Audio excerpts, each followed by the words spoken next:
Hi, thanks for stopping by. Today I've got another Project Pan update for you guys. I'll be going through some of the items. I did manage to finish one product this month, so I'll be rolling something in that I want to finish this year. My name is Shom. I've been doing Project Pan now for almost 6 years, and it started as a way for me to be more aware of the products that I own, how I'm using it, and to also just become a more conscious consumer.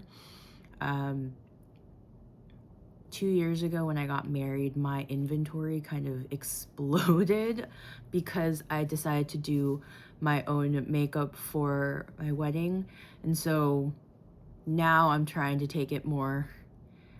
get back into the swing of things by using and appreciating my products, and also doing a low no buy, so not purchasing anything I don't need and really waiting until I use up items in each category before I go out and repurchase or purchase something new.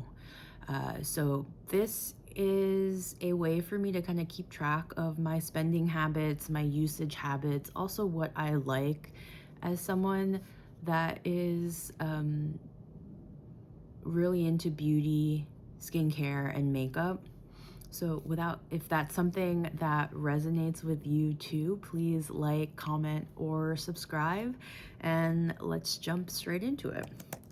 The first product I have up is the Becca Moonstone highlighter, and I've got my notes up here too, because what I did this month was also be more conscious about tracking usage. So for this highlighter, I used it a total of 4 times this past month. Not much progress as we go through the clips I have. Overall, I still really like it. Mine looks all beat up like this because it doesn't travel well. So again, I had to repress this product a few times because I think traveling with it will jostle it in its pan, which will cause it to crack or break, and so it ended up in this texture. I really like this highlighter. I was one of those people that fell into the trap of ordering more when they went out of business, when Becca went out of business. So I do have a few backups. Thankfully, I only got sample sizes. But I mean, I've never finished a highlighter in my life. So even with the samples, I think it's gonna take a long time. And this is a full size, so that will take an even longer time to finish.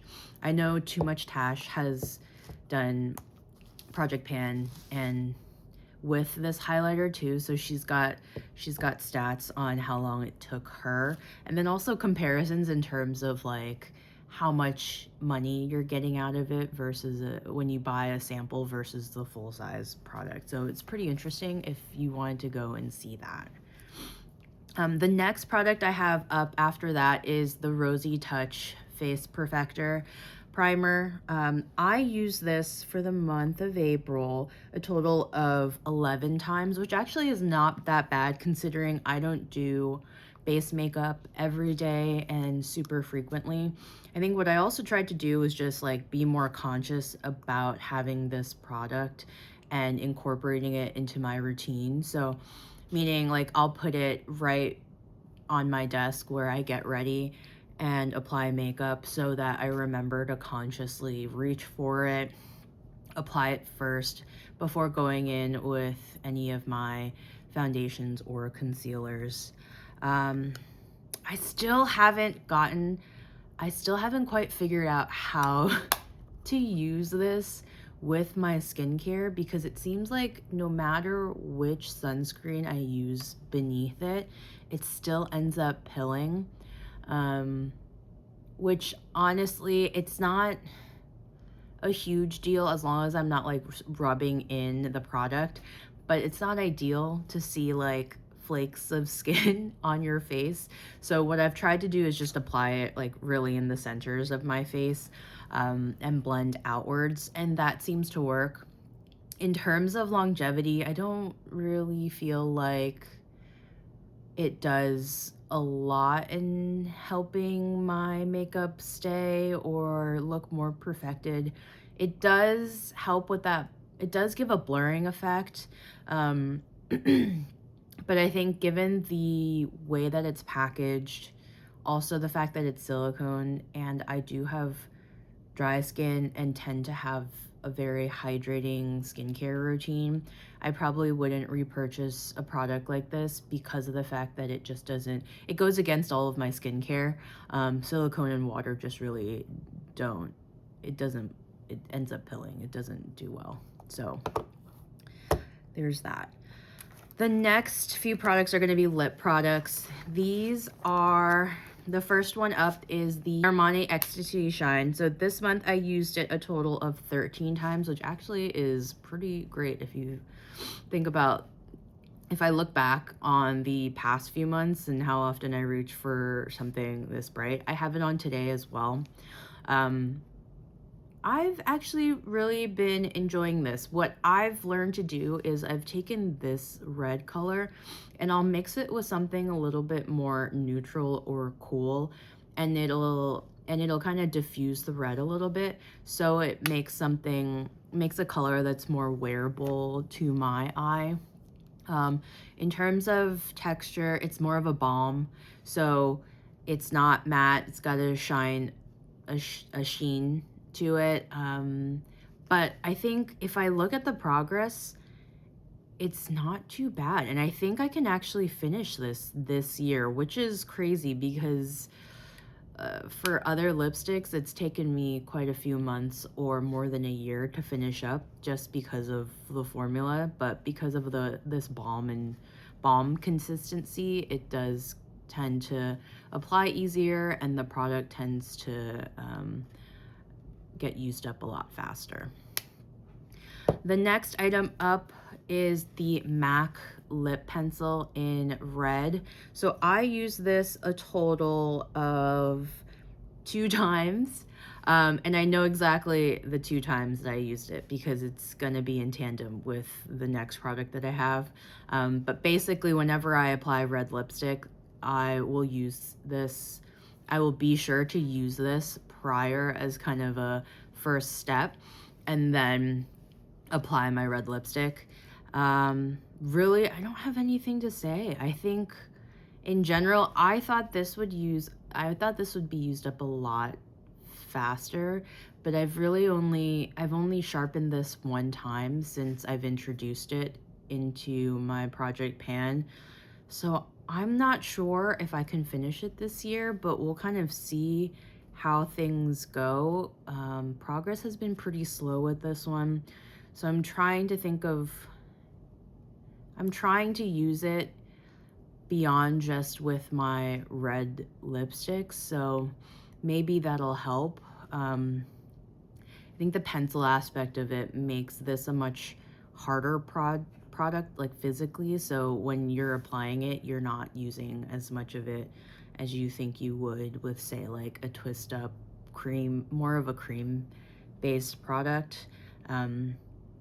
If you have experience with using and trying to pan matte lip pencils, let me know in the comments how long it's taken you previously. I'd be curious to know, just to get a feel for how long it'll take me.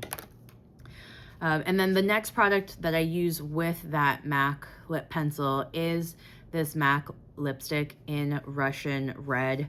I use this a total of 2 times this month. Honestly, red lipsticks are hard to plan.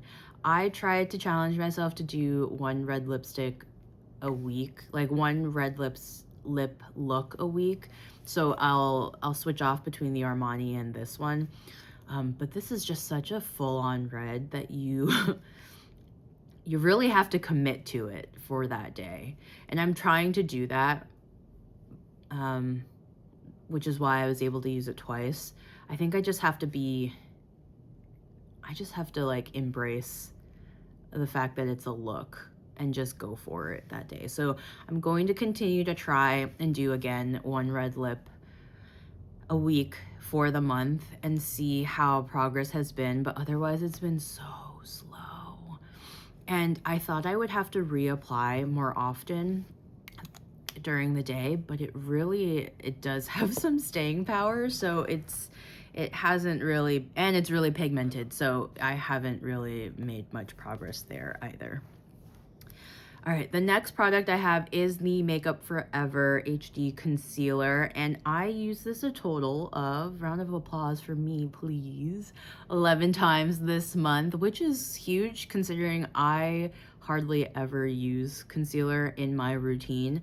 What I have been trying to do, because as the weather's been getting warmer, I've actually tried to do just concealer only looks for on the go or when I'm working from home, so that like at least my skin is more even, but I'm not committing to a full face of makeup, and that's been going really well for me. Visually, there's still no signs of progress, but I'll put in the clips for the weight because I am tracking it by weight for now, until I start to see some windowing, because the packaging is opaque. Shining a light through it doesn't really do much, so I can't really see visually where I am in this container. Overall, I really like it. It's a much thinner consistency than some of the other concealers I've used it for, so it's great in terms of just covering redness, but I think if you have a breakout or acne to cover up, this alone might not be enough coverage for that. Next is the Maybelline Color Tattoo in Front Runner. You might be able to see some progress. I reached for this a total of 10 times. I'm starting to notice the age of this product. It doesn't smell bad, but I can, like when I go in and apply it, it does get a little bit crumbly, so, but not always, which makes me think I am nearing the end of its life. But I also don't have a lot left. I'm about halfway through, so I guess we'll have to see how much longer it'll take me to use up, but I feel like I could finish it by the end of the year. As a product in general, I know a lot of people had purchased this to use as an eyeshadow primer or just an eyelid primer. It does not work for me. If you've got super oily lids, the only thing that has worked for me is the NARS eyeshadow primer. This, my eyelids will still get oily. It'll still break down.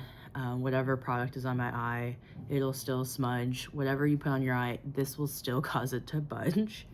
So I think for that, I probably wouldn't purchase this, because I prefer powders on my eyelid. I don't want my eye looks to smudge. I want them to last, and I think for me, creams just don't do that for me. All right, and then the next product, we are almost there, is the ColourPop Cream Blush in 25-8. And oh my God, I think I should be able to finish it this month. I'm probably not going to scoop out the product to finish it up because I just don't want to, like, honestly, I have so many products to go through that I just don't think it's worth doing it. But given how little product is left, and how progress has gone since I started this year, I think with what's remaining, I should be able to finish it this month and hopefully roll something else in, which would be super exciting. For this month, I used this product a total of 16 times, which is huge. It's basically half of the month I've reached for this product. I don't know what I'm gonna do when this is gone. I feel like I've just committed to this peachy pink blush for the past 2 years of my life, and to suddenly now have to switch up my blush routine, it's gonna be quite disorienting. But I'm really excited to finally be able to let this go and kind of cut down on my inventory. I do have quite a few blushes. Oof, sorry, I ran out of space. Anyway, like I was saying, the next product up is this r+co dry shampoo, and I really could have waited another week to film this, but I wanted to get these updates filmed and uploaded. I will finish this month, have no doubt. There's probably enough product for maybe 1 or 2 more uses if I want to be conservative, but I'm so excited to move this product out of my inventory. I really just don't, like I've mentioned before, I really just don't use dry shampoo that much anymore, so I tend to forget about this product. It should not have taken me the amount of time it did to use up this product. Like, I should have, if I just sucked it up and used it, I could have finished this way sooner. So I'm excited to get rid of this. I would probably, no, I won't be purchasing another dry shampoo in the near future. Never say never, but I probably not immediately right now, unless there is something I really wanted to try. But yeah, I'm excited to see this go.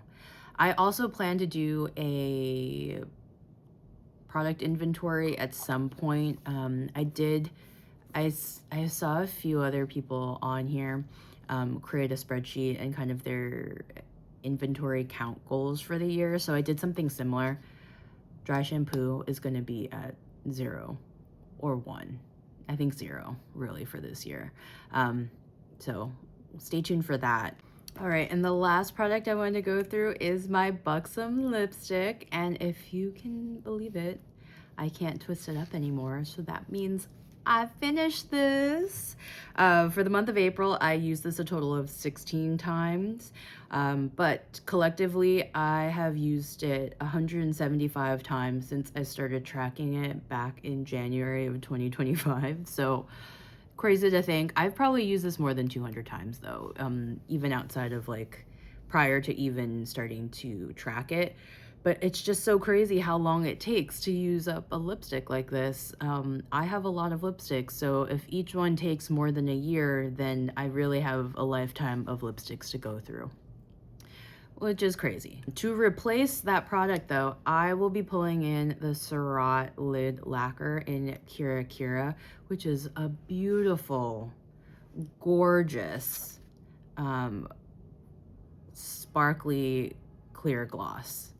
Like, I really love this the more that I've been using it and reaching for it. I think it'll be great for the warmer months, spring, summer, maybe early fall. And with cream products, I'm hoping it'll be faster to finish up. So we'll see how progress goes month by month. You can already see a little bit of a dip here from what I've used so far. And I'm just excited to see how it goes. So yeah, that is everything for my Project Pan update. If you have any tips and tricks, again, I'm always open to feedback.